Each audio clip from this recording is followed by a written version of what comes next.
What happens when one of Hollywood's most respected actresses comes face to face with a talk show host who refuses to back down from controversy? What you're about to witness is the moment Joy Behar pushed things too far, creating an on-air confrontation that left producers scrambling and viewers at home completely stunned. This is the story of how a simple interview turned into television chaos, and why Jodie Foster's response changed everything. Before we dive in, make sure to hit that subscribe button and let me know in the comments what you think about what's coming. Trust me, you're going to want to share your thoughts on this one. The tension was already thick in the studio as Jodie Foster settled into the guest chair across from Joy Behar. The View's cameras were rolling, the audience was packed, and what was supposed to be a routine promotional interview was about to become anything but routine. Foster had come on the show to discuss her latest directorial project, a deeply personal film about family trauma and redemption. But Joy had other plans. "So Jodie," Joy began, leaning forward with that signature smile that never quite reached her eyes. "Your new movie deals with some heavy themes: family dysfunction, abuse, generational trauma. Makes me wonder if you're drawing from personal experience here." Foster shifted slightly, maintaining her composure, but clearly caught off guard by the directness of the question. "Well, Joy, all artists draw from their experiences in some way. The story resonated with me because I think many families struggle with communication and understanding across generations." "Right. But I'm talking about your own family specifically," Joy pressed, her tone becoming more aggressive. "Your relationship with your mother was complicated, wasn't it? The whole thing with John Hinckley, the way your mother handled your career as a child, that had to leave some scars."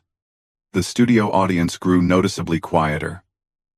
Even Whoopi Goldberg, sitting at the far end of the table, exchanged a concerned glance with Sarah Haynes. This wasn't the direction anyone had expected the interview to take.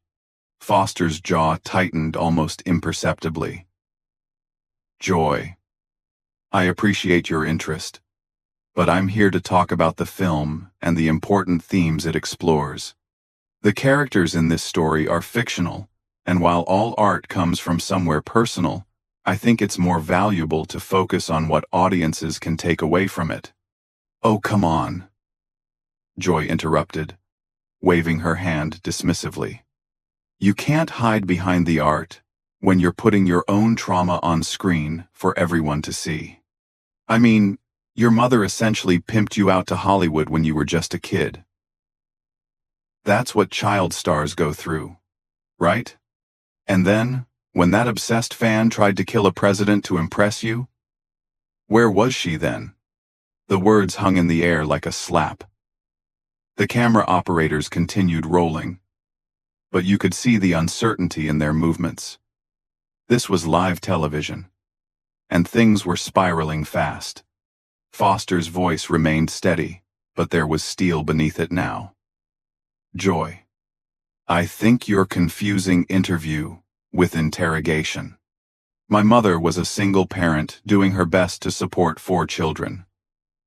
She protected me throughout my career and helped me make choices that allowed me to grow into the person I am today." "Protected you?" Joy let out a sharp laugh. "Is that what we're calling it? Because from where I'm sitting, it looks like she threw you to the wolves and counted the money. And now you're making movies about family trauma." The connection seems pretty obvious to anyone paying attention. The other co-hosts were now visibly uncomfortable. Whoopi started to interject. "Maybe we should." "No, let me finish." Joy cut her off, turning back to Foster with renewed intensity. "I think our viewers deserve honesty. You've built this image of yourself as this private, dignified actress, but you're really just another damaged child star who's never dealt with her issues. And now you're projecting them onto your work and expecting us all to celebrate it. Foster stood up slowly, removing her microphone with deliberate calm. The studio was dead silent now. The kind of silence that makes every small sound echo. Her voice, when she spoke, was quiet, but carried to every corner of the room. Joy. I've been in this industry for over 50 years. I've worked with directors, actors, and journalists who understand the difference between curiosity and cruelty. What you're doing right now isn't journalism. It isn't entertainment. And it certainly isn't professional. Oh. So now I'm unprofessional? Joy's voice rose, her face flushing red. I'm asking the questions that everyone else is too scared to ask. That's what real journalism looks like, Jodie. Maybe you've been surrounded by yes men for so long you've forgotten what an actual interview feels like. Foster turned to face the camera directly, her Oscar-winning composure intact despite the chaos around her. To anyone watching who has survived trauma, who has built something meaningful from difficult experiences, don't let anyone reduce your story to their entertainment. Your journey belongs to you. She turned back to Joy, and her next words would echo through social media for weeks to come. And to you, Joy, I hope someday you learn the difference between being provocative and being cruel. There's a reason people trust me with their stories, and there's a reason they're starting to question whether they can trust you with theirs. The camera caught everything. Joy's face cycling through confusion, anger, and what might have been a flicker of shame. The other co-hosts sat frozen, unsure whether to intervene or let the moment play out. In the control room, producers were frantically discussing whether to cut to commercial, but the compelling nature of what was unfolding kept them glued to their seats. Joy recovered first, her media training kicking in even as her judgment seemed to abandon her completely. Trust me with their stories? Joy's voice dripped with sarcasm as she leaned back in her chair, clearly doubling down on her aggressive approach. Please. You've been hiding behind carefully crafted responses and PR speak for decades. I'm trying to have a real conversation here. But you're treating this like some kind of royal audience, where we're all supposed to bow down and ask softball questions. Foster remained standing, her hand resting on the back of her chair. The power dynamic in the room had shifted completely. What had started as a traditional host-guest setup now felt more like a courtroom, with Foster as the dignified defendant and Joy as an overzealous prosecutor who had lost all sense of proportion. Joy, Foster said, her voice carrying a warning tone that anyone with sense would have heeded. You're confusing real conversation with public humiliation. There's a difference between asking thoughtful questions about someone's work and attempting to psychoanalyze their entire life story for entertainment value. Entertainment value? Joy shot back, her voice getting shriller. This is a talk show, Jodie. Entertainment is literally what we do here. But apparently you think you're above all that now. Too good to engage with the common people who actually watch this show and buy tickets to your movies. Whoopi finally found her voice, trying to restore some semblance of control. No, Whoopi, Joy interrupted again, her hand shooting up in a stop gesture. I think our audience deserves to see what happens when someone comes on our show and acts like they're better than us. Like their pain is somehow more sacred than anyone else's. The camera operator zoomed in on Foster's face, capturing the moment when her patience finally reached its limit. Her expression didn't change dramatically, but something shifted behind her eyes.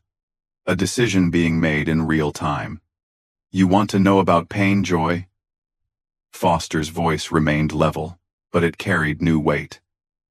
Real pain isn't something you parade around for ratings. It's not a talking point or a gotcha moment. It's the thing that shapes you quietly, teaches you empathy, makes you careful with other people's hearts. Oh, spare me the lecture. Joy rolled her eyes dramatically. You're sitting there acting all wise and wounded, but at the end of the day, you're just another actress selling a product. And that product happens to be built on your childhood trauma. Don't get mad at me for pointing out the obvious connection. Sarah Haynes shifted uncomfortably in her seat, clearly wanting to change the subject. Maybe we could talk about the technical aspects of directing. Sarah, please. Joy cut her off with barely concealed irritation. The adults are talking here. Jodie came on this show.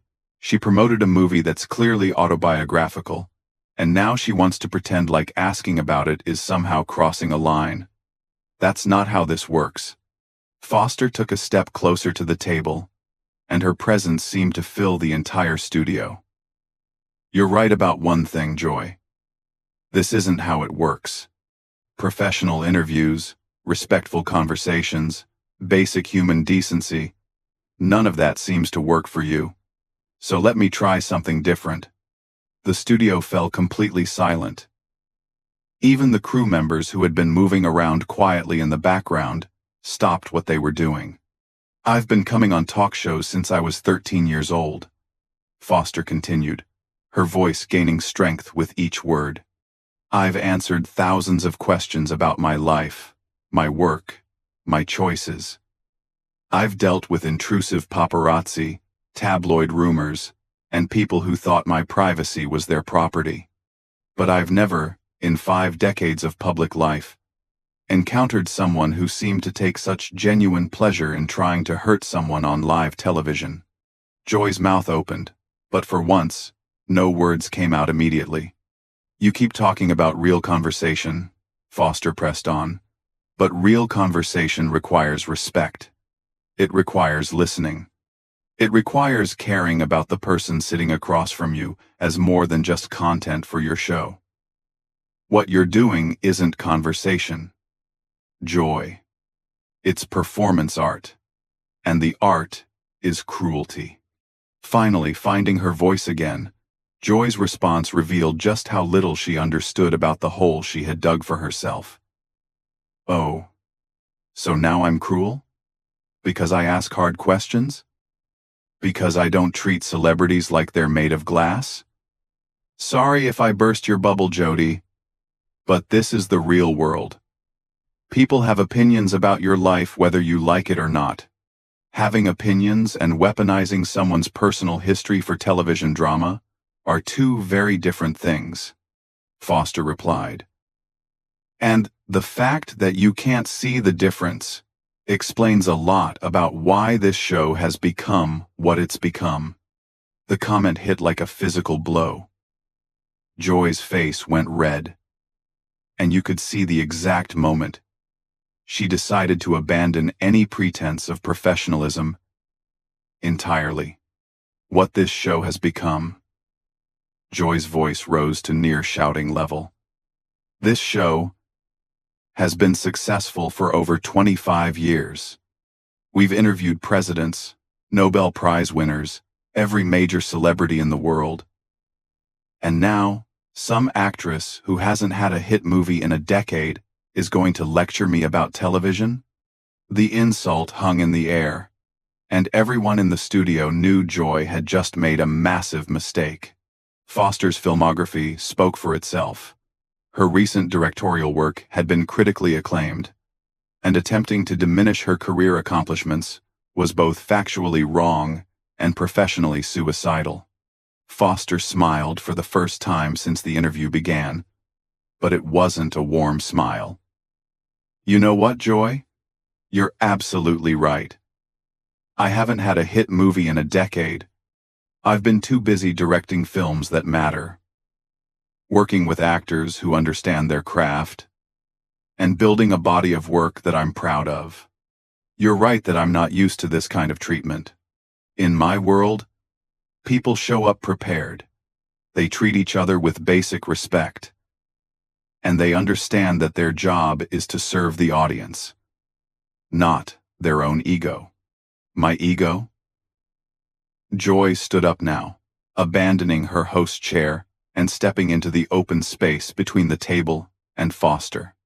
"You're the one who walked onto my set acting like you're too good to answer simple questions about your own movie." "I answered your questions, Joy. I talked about the themes of the film, the importance of family healing, the universality of trauma and recovery. But that wasn't enough for you. You wanted blood. You wanted me to break down and confess to some narrative you'd already written about my life."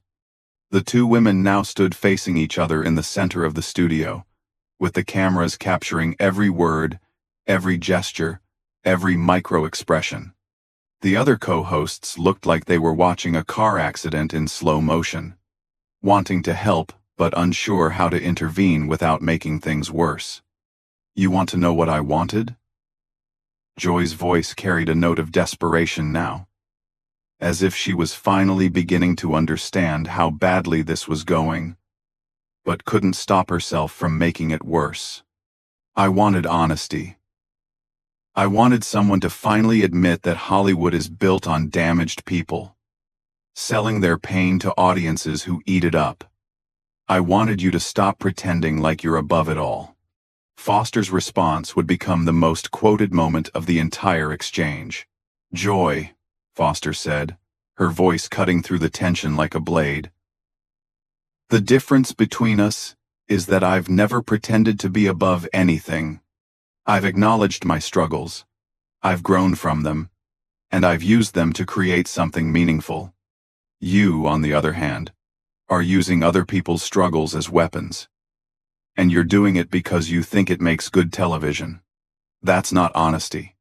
That's exploitation." The words landed with devastating precision. Joy's face cycled through emotions so quickly the cameras could barely keep up. Anger, confusion, defiance, and something that might have been recognition of the truth. "Exploitation?" Joy's voice cracked slightly. "I've spent my entire career giving people a platform to tell their stories. I've fought for women's rights, social justice, political accountability. Don't you dare stand there and lecture me about exploitation." "Then why?" Foster asked, taking another step closer. "Are you so determined to tear me down instead of building something up? Why is your first instinct to hurt rather than help?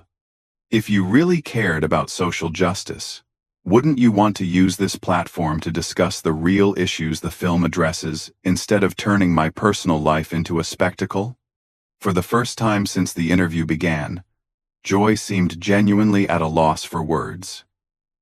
The question hung between them, and viewers could see her struggling to find an answer that didn't prove Foster's point. Whoopi seized the moment, trying to restore some order. "Maybe we should take a breath here, and—" "No," Foster interrupted gently but firmly. "I think Joy wanted a real conversation, and I think she deserves to finish it. Joy, why are you really angry? What is this actually about?" The question was delivered without malice, almost therapeutically, and it seemed to crack something open in Joy that she hadn't intended to reveal. "You want to know what this is about?" Joy's voice was quieter now but filled with a different kind of intensity. "It's about watching people like you coast on talent and privilege, while the rest of us have to fight for every scrap of attention.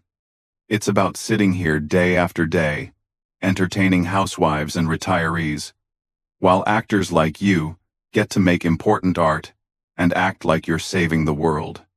The admission was more honest than anything she'd said during the entire interview, but it also revealed the petty motivations behind her attack. Foster's expression softened slightly, as if she finally understood what she was dealing with. "Joy, I understand feeling undervalued.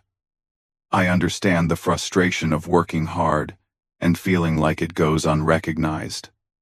But taking that frustration out on guests isn't going to solve anything. It's just going to make people stop wanting to work with you. Like you're never going to work with me again?"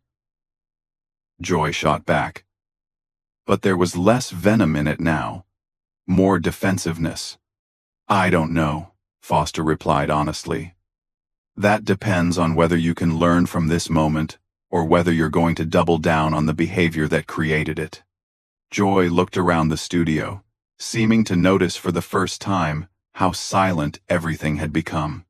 The audience was watching with rapt attention. But there was no energy of entertainment anymore. Just the uncomfortable fascination of watching someone self-destruct in real time. You think you're so much better than this show, Joy said. But her heart wasn't in the attack anymore. Then this format? Then these questions? Then me? I don't think I'm better than anything, Foster replied. I think I deserve basic respect, just like you do. Just like everyone in this audience does. The difference is, I'm not willing to compromise that respect for ratings or drama or whatever it is you think you're accomplishing here. Sarah Haynes finally found the courage to speak up. Maybe we could discuss the positive aspects of the film, the hope it offers to families dealing with. Stop, Joy snapped, turning on her colleague. Just stop trying to fix this. You all sit there every day, nodding along with whatever guests want to talk about, never pushing back, never asking the real questions. At least, I'm trying to do actual journalism here. Is that what you call this? Foster asked, and there was genuine curiosity in her voice. Because from where I'm standing, it looks like you're having a public breakdown and using me as your emotional punching bag. The words were delivered so calmly, so clinically, that they seemed to echo in the silence that followed.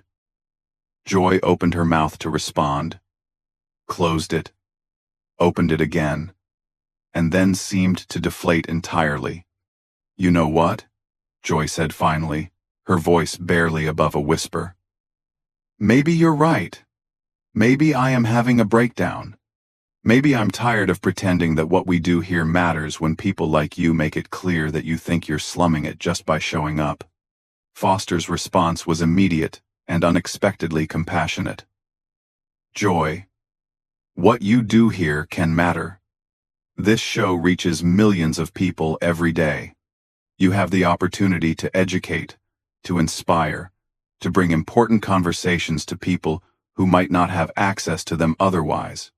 But you can't do that if you're more interested in tearing people down than building them up. Easy for you to say, Joy muttered, sinking back into her chair. You get to pick your projects. Work with whoever you want. Make art on your own terms. I have to fill 5 hours of television every week with whatever walks through that door. Then make it count, Foster said, her voice gentle but insistent. Make every interview matter. Ask questions that serve your audience, not your own frustrations. Use your platform to elevate people instead of diminishing them. The studio was completely silent now. Even the crew had stopped moving, everyone sensing that they were witnessing something unprecedented. Joy sat in her chair, staring at her hands, while Foster remained standing in the center of the space. Finally, Joy looked up at the cameras, seeming to remember that millions of people were watching this unfold live. We'll be right back, she said quietly, and then louder. We need to go to commercial. But the director didn't cut away. Whether it was technical confusion or a deliberate choice to let the moment play out, the cameras kept rolling as Joy turned to Foster one last time. I'm sorry, she said, and for the first time in the entire interview, her words seemed completely genuine. You didn't deserve this. None of this was about you, and I'm sorry you got caught in the crossfire of whatever this was. Foster nodded slowly. Thank you for saying that. And Joy, for what it's worth, I hope you find what you're looking for. Just try to find it without hurting other people along the way. With that, Foster collected her purse and walked off the set, leaving Joy sitting alone at the table while Whoopi, Sarah, and the rest of the panel tried to figure out how to salvage what remained of the show.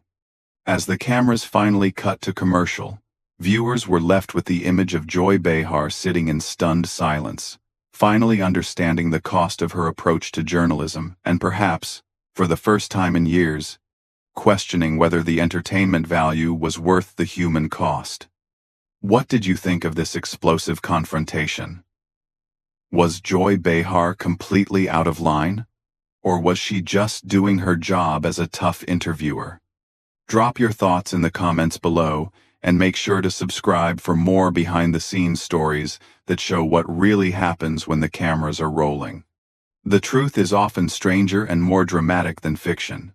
And this is just one example of how quickly things can spiral when ego meets professionalism on live television.